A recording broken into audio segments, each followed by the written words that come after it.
Respected Chair, Co-Chair, all the esteemed delegates, very good afternoon to all of you. I am Dr. Tanuja S. I represent ICAR Central Institute for Women in Agriculture.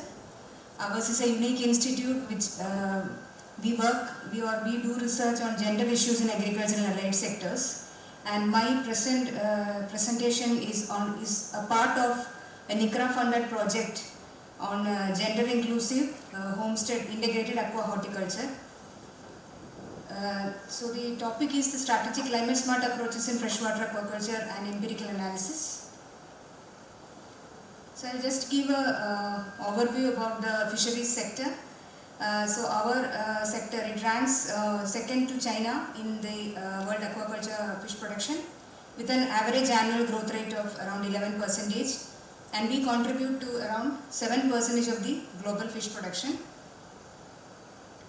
And day by day the demand for fish is increasing because of the perceived health benefits from eating fish because of the lean meat, and it is rich in all the micronutrients, proteins, vitamins and all. So the demand is ever increasing, and that is why the growth rate is also increasing. So from the sustenance aquaculture it has already been shifted to the commercial aquaculture, and aquaculture is playing the main role in Indian fisheries because marine fisheries has come to a stagnant point now because of overfishing in the oceans.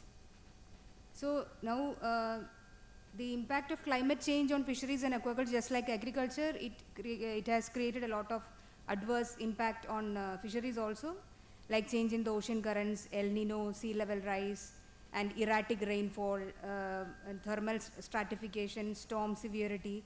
These are all that is happening in the recent years, and it is affecting the production ecology, fishing, aquaculture and post-harvest operations, communities and livelihoods, society and economy. So this is mostly when we say about the climate change impacts, we study the marine fisheries or the capture fisheries, but it's equally affecting the inland fisheries also. So because of the intensification aquaculture practices, these water bodies are getting polluted, and this carbon dioxide emission, that is also increasing day by day from the aquaculture because of the intensification of practices. So climate smart aquaculture, it is a strategy developed to address the challenges and risks posed by climate changes on the food security and the development in a joint and collegial fashion. So the three pillars of CSA as brought about by FAO is that if any of the practices that it should result in sustainable increase in production income, and it help in adapting and building resilience to the climate change, the risk and shock posed by the climate changes, and it may directly or indirectly reduce or remove the emission of greenhouse gases. So the need of the study was that we are focusing in this particular project, we are developing a model that is we have given the name as GRIHA in that.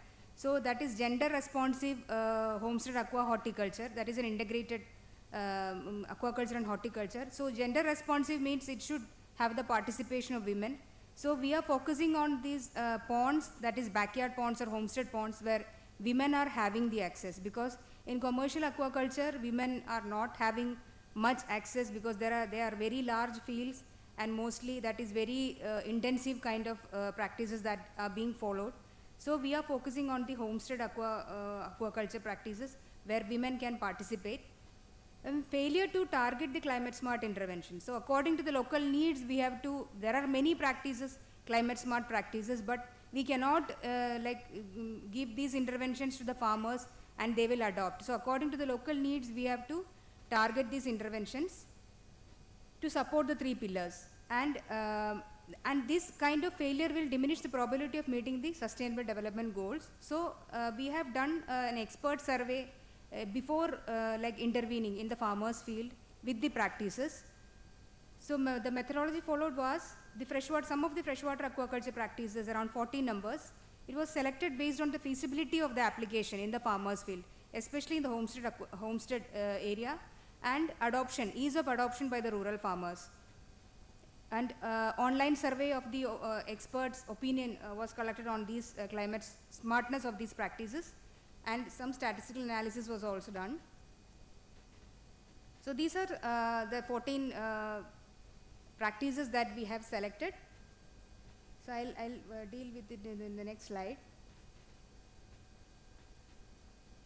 So first is the utilization of homestead pond. So homestead pond, it is the easily accessible resource to any rural household, and throughout the coastal India, this is a common resource in almost every household. So micronutrient rich animal protein source, they can get the, if the women are also involving in that and they involve in homestead aquaculture, they will have a continuous availability of rich animal protein source, and nutrition is also being affected because of the climate changes. So utilizing the family resources will also help them to adapt to the changes that is being posed by the climate shocks, and sustainable farm income and food source in the face of climate change, and minimize the greenhouse gas emissions by increasingly improving the nutrient flow in the system. And it is an easily accessible resource for the women. And according to the expert survey, it showed that it supports the pillar 1 and 2, that is sustainably increase the production, and it helps in adapting to the climate changes. Participation of women. So it has already been studied and proven that the participation of women in this homestead aquaculture, it will improve the decision making, because they take care of the family's nutrition. So their decision making power improves around the consumption and provision of nutritious food to self and family, and equitable power relations. These are all terms which are related to the women empowerment, like decision making and the power relations. These are all terms which are related to that women empowerment, improvement in women's access and control over the resource. Because if they are having the income, they will have a say in the family too. Increased awareness of women about their rights, and also women, they help the communities a lot in adapting to the changes or the risk that is being posed by the climate change.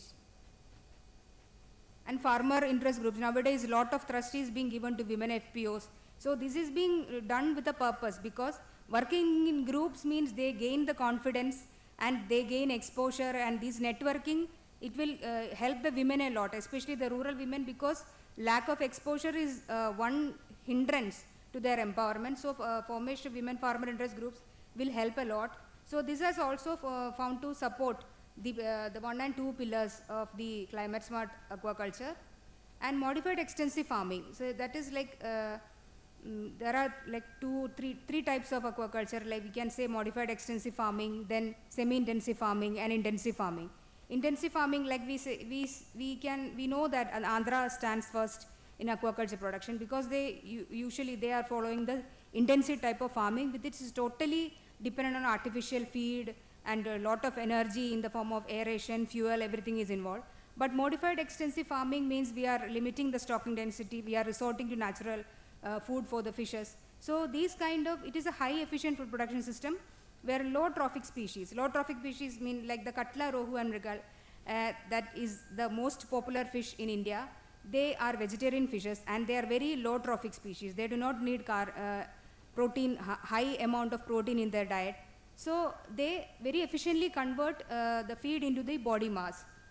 And because of the low stocking density and feeding level, we are resorting partly for the natural food and partly we are giving the artificial food. So the pond effluents will contain lesser nutrients and the water pollution will also be less.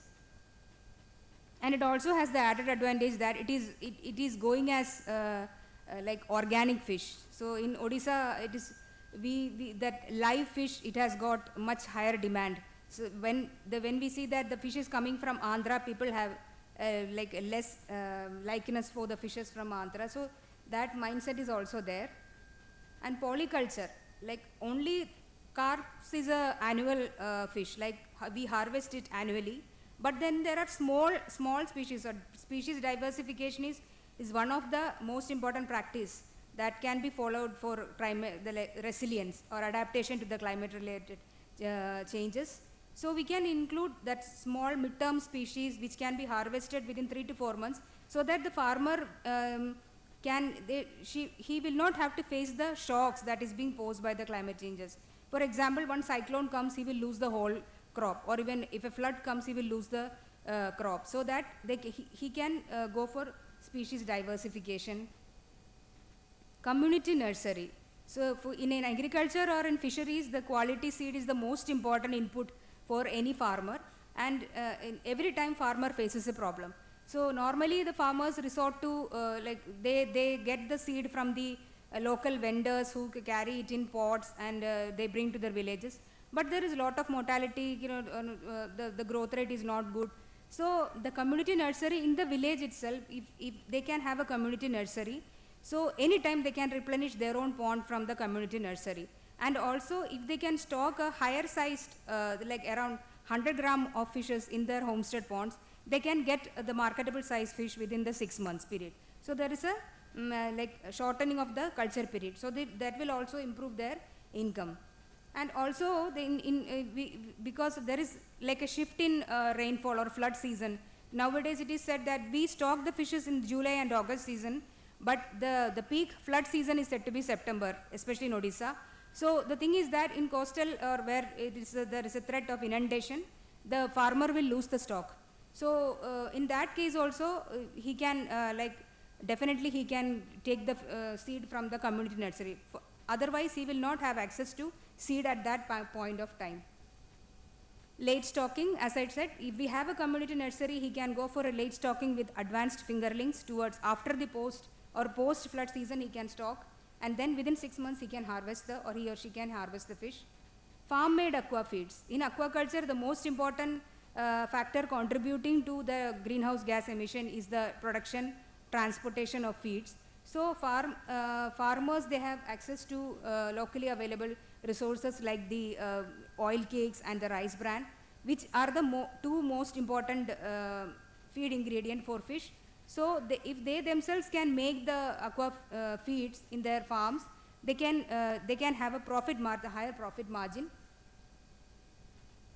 Feeding management, like that is a lot of research has been done already, because we don't have to feed the fish every day. We can have alternate feeding or like a starvation period and then refeed it. So many studies have been done. These are things which the farmer, they will, because uneaten feed will increase the pollution of water, and also it will increase the cost of aquaculture. So then feeding management is also one strategy or one practice that the farmers can follow. Multiple stocking, multiple harvesting. Now what is followed is that single stocking and multiple harvesting is being followed, or single stocking, single harvesting.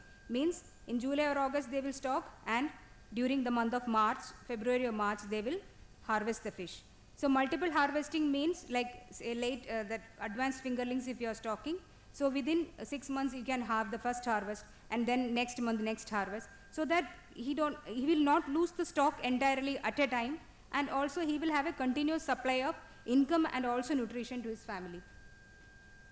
Passive harvesting gears. The gear or the harvesting net used in aquaculture is dragnet.